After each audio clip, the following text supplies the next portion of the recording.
Assalamualaikum warahmatullahi wabarakatuh. Bertemu kembali bersama kami Hoki Grace. Tidak lupa kami ucapkan banyak-banyak terima kasih yang sudah like, subscribe, yang sudah berkomentar dan selalu mendukung channel kami. Saya ucapkan banyak-banyak terima kasih. Dan tidak lupa selalu kami doakan untuk rekan-rekan para pencinta Tosanaji khususnya yang berada di channel YouTube Hoki Grace, mudah-mudahan selalu diberikan kesehatan jasmani dan rohani, dimudahkan rezekinya, dimudahkan segala hajat apa yang diinginkan selalu dijabahi.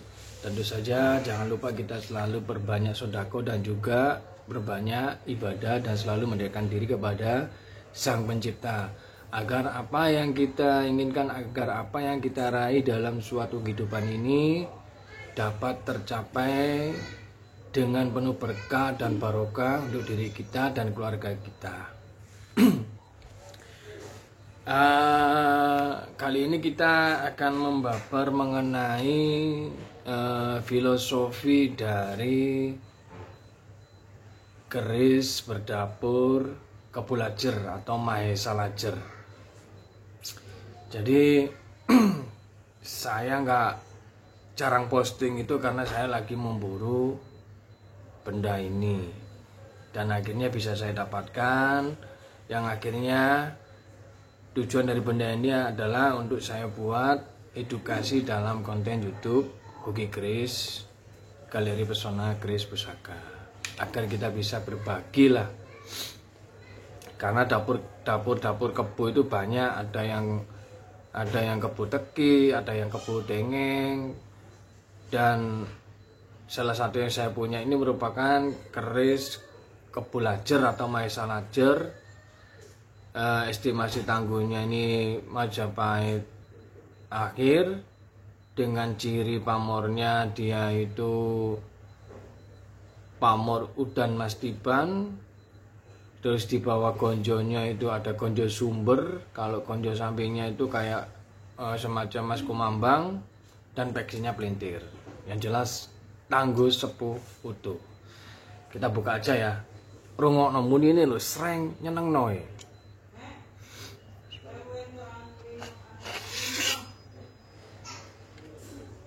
Muni ini nyuwaring. Dan keris kebo lajer atau kebo atau mahesa lajer ya. Cirinya tuh seperti ini rekan-rekan. Dapurnya lurus, gandiknya ya segini nih, agak tinggi ya. Dia nggak pakai nikel alis.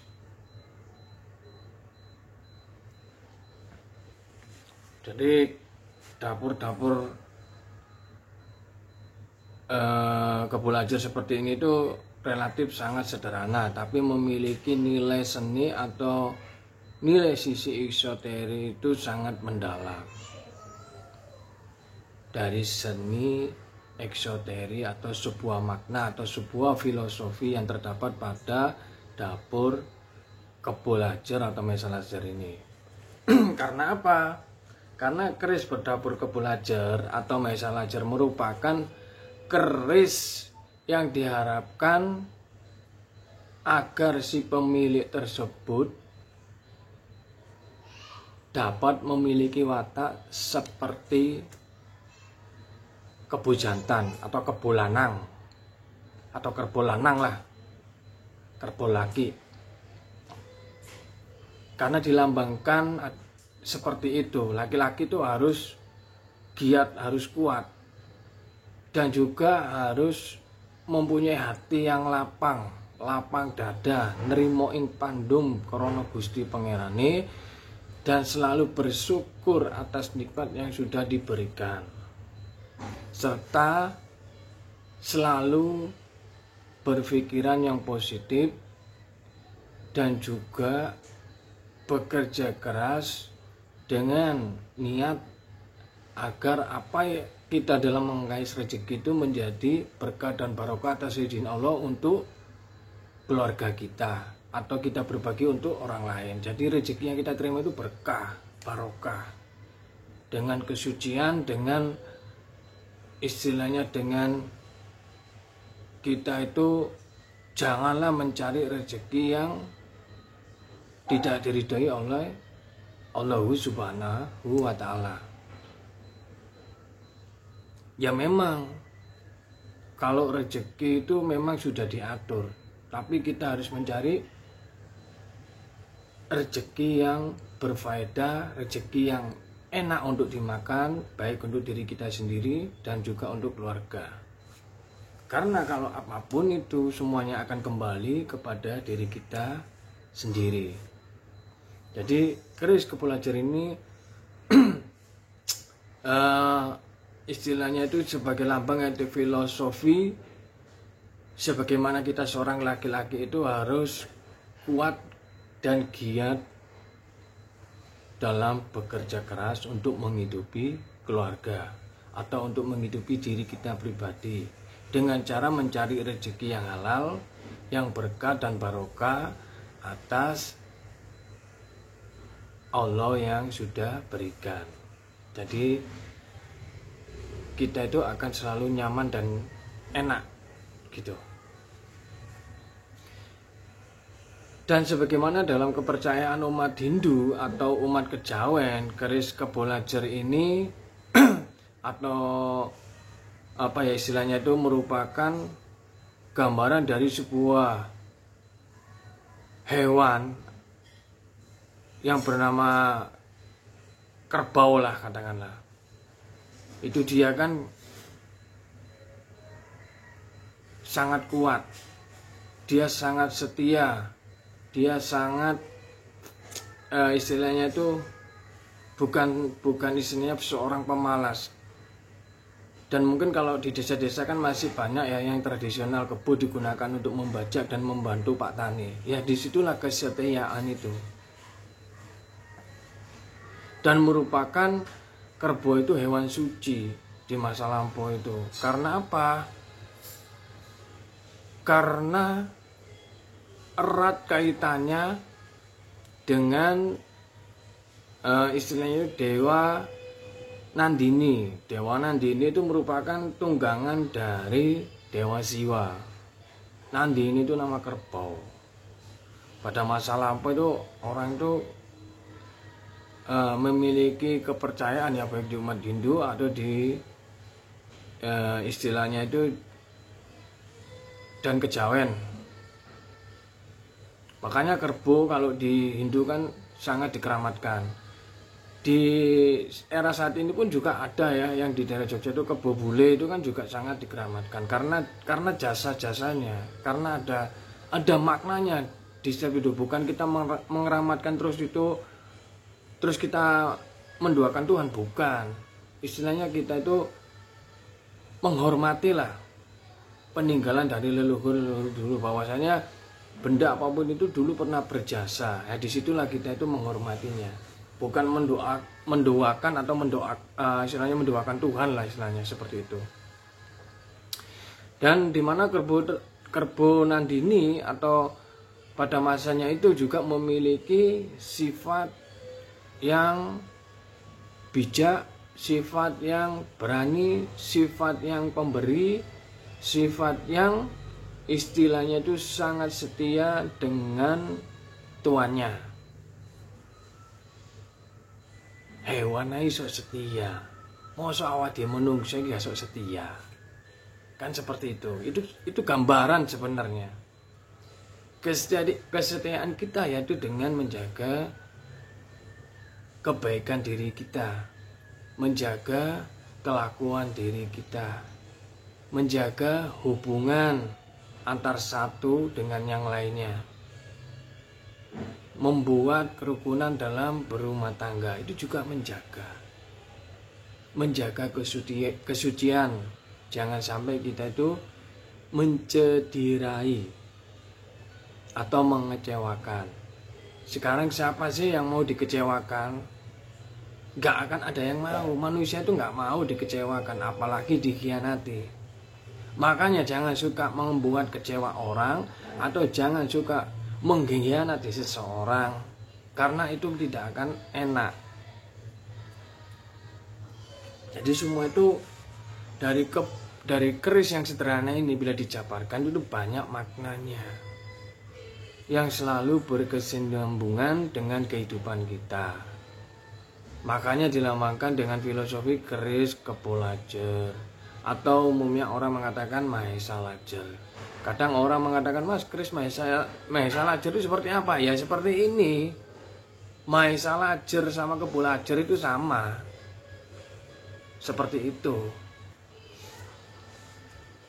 Dan dengan adanya pamor di sini itu merupakan pamor Udan Mas Tiban ya. Nanti kita buatkan video slow motionnya. Ini pamornya pamor Udan Mas Tiban. Sebaliknya juga.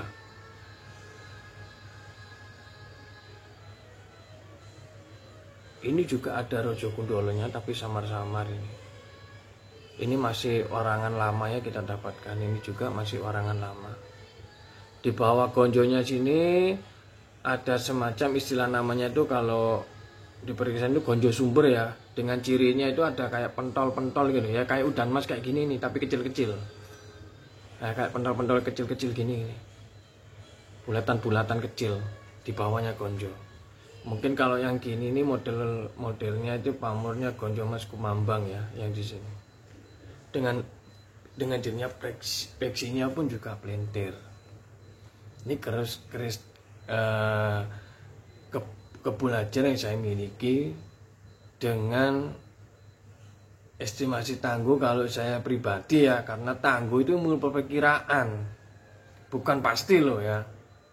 Jadi wajar saja bila ada perdebatan masalah tangguh itu wajar, tapi kalau diributkan itu lucu kalau menurut saya.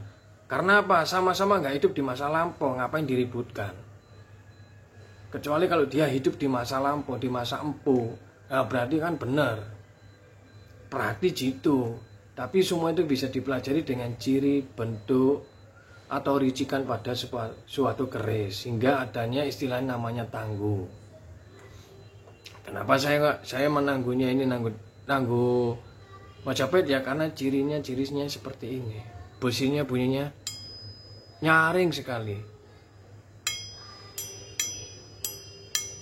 Tingnya besi itu nyaring.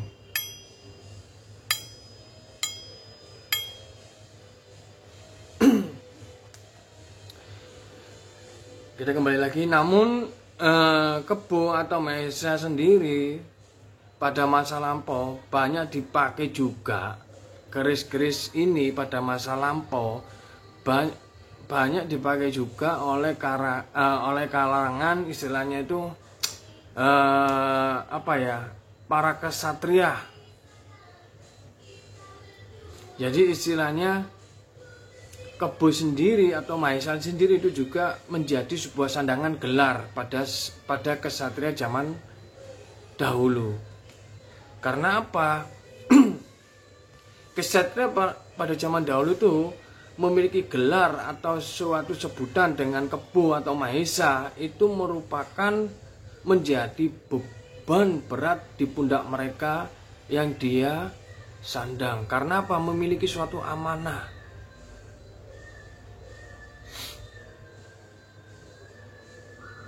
Di mana amanah yang diberikan sesuatu itu oleh sang raja atau oleh apapun itu yang akan selalu dihormati atas sebuah gelar yang telah diberikan. Jadi Kebo atau Mahesa itu merupakan suatu gelar yang pada masanya dulu diberikan oleh para kesatria kerajaan ataupun suatu negara. Dan keris-keris seperti ini juga dulu banyak dipegang oleh golongan para lurah, para bupati, dan juga para raja, lebih-lebih para resi. Karena apa? Keris berdapur Kebo Lajer memiliki tuah untuk mengamankan dan mensucikan daerah kekuasaannya sebagai lambang keadilan lah istilahnya itu. Di wilayah yang dia kuasai dengan sarana prasarananya dengan sebuah dapur keris Kebo Lajer. Sehingga dari serangan hama tanam dan juga memiliki tuah sebagai meningkatkan derajat serta menghalau wabah dari berbagai penyakit. Kalau era-era zaman dulu itu kan banyak ya, serangannya itu serangan sadis. Kalau nggak bisa perang dikirim kayak ya istilahnya bisa dikatakan kasarnya tenun, dikirim suatu penyakit. Kan dulu juga ada ya, dari keris sengkelet bertemu dengan keris apa untuk menghalau, terus keris naga sasra itu kan juga ada ceritanya ya. Samanya dengan keris-keris kebulajer seperti ini pada masanya dulu. Karena keris kebulajer ini juga ada tua yang sekiranya tua itu disisipkan oleh sang empu yang tujuannya untuk menolak sebuah wabah penyakit dan menjadikan sesosok manusia yang arif bagi sang pemilik kerisnya. Yang arif itu yang bijaksana dan juga sebagai perlambang untuk tingkat daya kekuatan diri kita selalu mendekatkan diri kepada Sang Pencipta. Apalagi ditambah dengan adanya pamor udan mas ini menggambarkan sebuah kelancaran, sebuah rezeki, sebuah usaha yang kita rintis, yang kita lakukan, yang senantiasanya kita bermunajat agar apa yang kita rintis, yang kita lakukan itu menjadi suatu berkah dan berkembang dengan baik di kemudian harinya. Dengan cara apa? Dengan cara bekerja keras. Jadi tidak ada istilahnya orang duduk-duduk rezeki datang, itu tidak mungkin. Jadi dengan adanya kerja keras, dengan adanya segala usaha yang kita lakukan, insya Allah rezeki itu pasti akan datang menjemput. Entah itu dari A, dari B, dari C. Dan rezeki itu bukan hanya dari segi materi, dari apapun. Rezeki itu luas. Mungkin sampai di sini yang bisa kita babar mengenai filosofi dapur kebulajer ini. Mungkin ke depan-depannya akan kita babar mengenai pusaka-pusaka yang lainnya. Kita akhiri. Assalamualaikum warahmatullahi wabarakatuh. Jangan lupa like, jangan lupa subscribe, jangan lupa komen. Dukung terus channel kami Hoki Keris agar kedepannya bisa menampilkannya lebih baik dalam pembabaran dosa aji. Mohon maaf kiranya ada tutur salah kata dalam penyampaian kami, mohon ditambahkan dalam kolom komentar. Jayalah selalu para pencinta dosa aji dimanapun kalian berada.